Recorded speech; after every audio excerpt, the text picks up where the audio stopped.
I would like now to invite Concordia's president to step up and say a few words.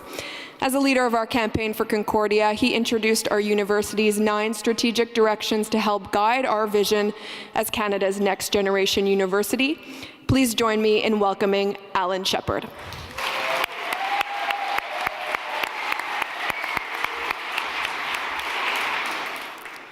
I wanted to thank Amanda and Michelle for serving as our MCs this evening.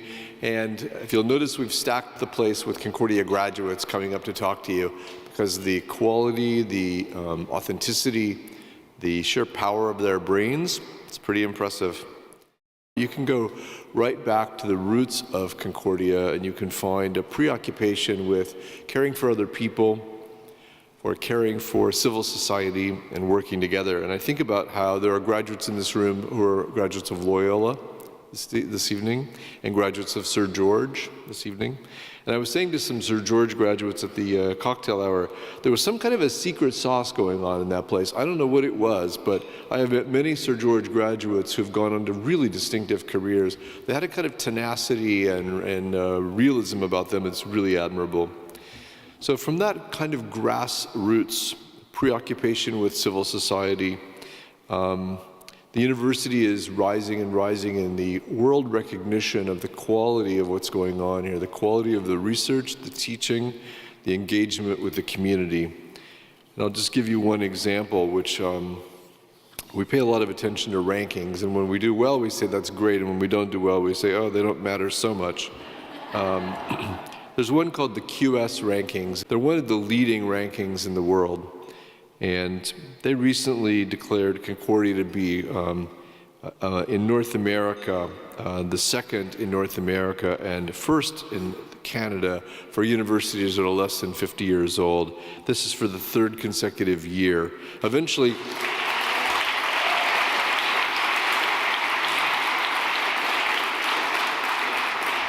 so my first point tonight really is that Concordia is full of people who are winners, and that's important to me, that we're competitive, that we are striving, we have ambitions, we're bold, we're not afraid to break new ground. I think that when I think about the future of higher education, I'm very interested in the history and future of higher education in my job. That's a good thing.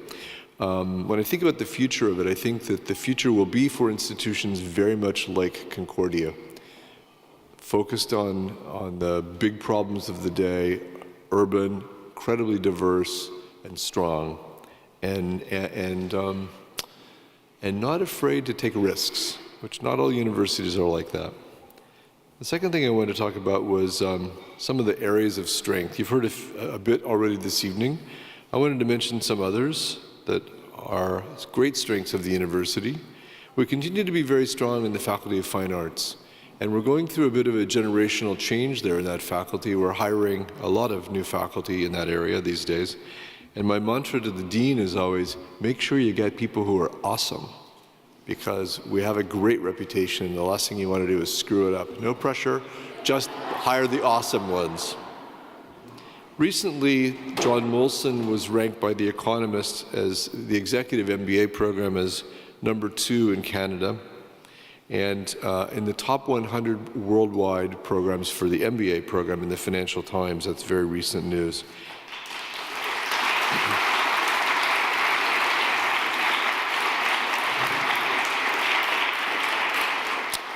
The Faculty of Arts and Science is our largest faculty, and unlike the professional schools, faculties of arts and sciences, sometimes they're a bit the neglected cousin, because we have about 25 or 30 different academic disciplines recommended under that umbrella. So it's hard to kind of capture it with a kind of clarity because it's such a big and strong faculty. But I would think of things like the new Center for Investigative Journalism that we just opened in our J School. We have one of the best journalism programs in Canada and in North America. And the person running it now was once one of the managing editors of the New York Times, Patty Sontag. Or our programs in synthetic biology, which Rémi Quirion, who's the chief scientist of Quebec, has declared in public and repeatedly to be the best in Canada. In our genomics programs, chemistry, psychology, neuroscience, It could go on. I've made the joke before, but it still applies. It's always dangerous to name which children are your favorites, because like King Lear, it ends badly. So I won't name all the programs, but just to say that's a traditional strength of the university. And finally, I come to the Gina Cody School, and you've heard already about how it's gone around the world and so forth. I was getting on an airplane in Vancouver. I think it was, I don't know when it was, sometime last Friday, I think, coming home. And I sit down, and the guy next to me kind of looks at me, and he looks at me again, he looks at me a third time, and he says, "You're Alan Shepard, right?" And I said, "Yeah." Thinking, is this going to be a complaint because it's a 5-hour flight? And he says, "I'm a proud engineering graduate of the Gina Cody School." Isn't that cool?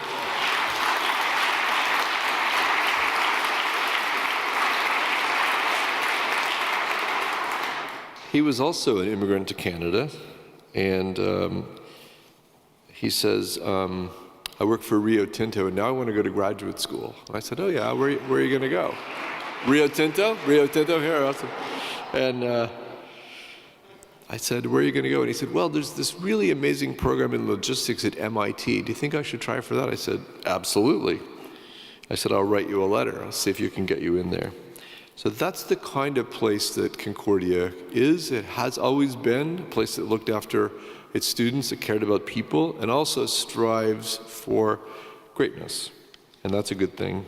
I want to say a couple last words. One is about building for the future. This is the Chancellor's Builders' Dinner. And there's a certain delicious irony for that, in that phrase for me, because John is not only a builder, and John and Susan, their gifts, their philanthropy to Concordia, John is literally a builder for us. And when you're in one of our fabulous buildings in the downtown campus, or on the Loyola campus, and I don't forget this, and probably some of you don't either. When he was chair of the real estate committee at the university, he was really a driving force in the construction of the amazing facilities that we are able to offer our students. We had open house last weekend for the next generation of Concordians. 6,000 plus people came to see us, 6,000. And we had staff, and we had students, and we had profs there to talk to them in these amazing facilities. And there are other universities where the facilities are a bit long in the tooth. And when John was on our board and our real estate planning committee, he looked after to make sure that we had great facilities, and we do. I want to thank you, John, for all your work.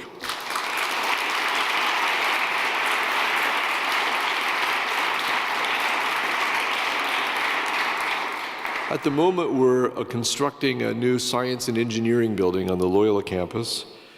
And I'm sort of like a nervous dad. I keep going out there and taking pictures, and sometimes I send them to the board chair saying, it's still a hole in the ground, Norm. And we're into this timeline because the federal money runs out, and the people in facilities keep saying to me, not to worry. And Gina said to me, when you get out of the ground, that's the best moment. It'll go fast then. So we're pouring the second floor next week if it's not raining, et cetera, et cetera. So buildings are important, and people are, of course, even more so. The people who are in those buildings, the magic that happens there. And we are very well served by our chancellor, as I said. We're very well served by Normand Hébert, who's the chair of our Board of Governors. And Norm, you've been an amazing leader for Concordia, and thank you very much.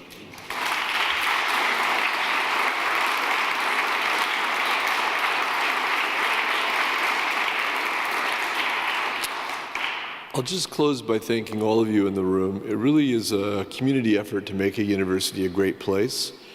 And it does take philanthropists, such as we have assembled here this evening. Your gifts are gratefully received. They're very carefully spent, and they're spent in a way that makes a difference in the lives of our students and in the community as a whole. We're very grateful for the support you have given to the university, and some of you will give in the future. We're very grateful for that.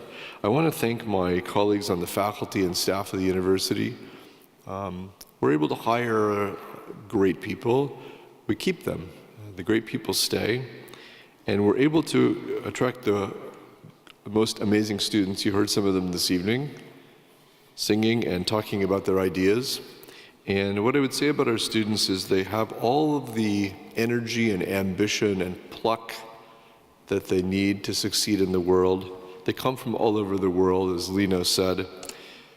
They're really proud of their institution, and they have a bright future, and so does Concordia. Thank you, and bonne soirée.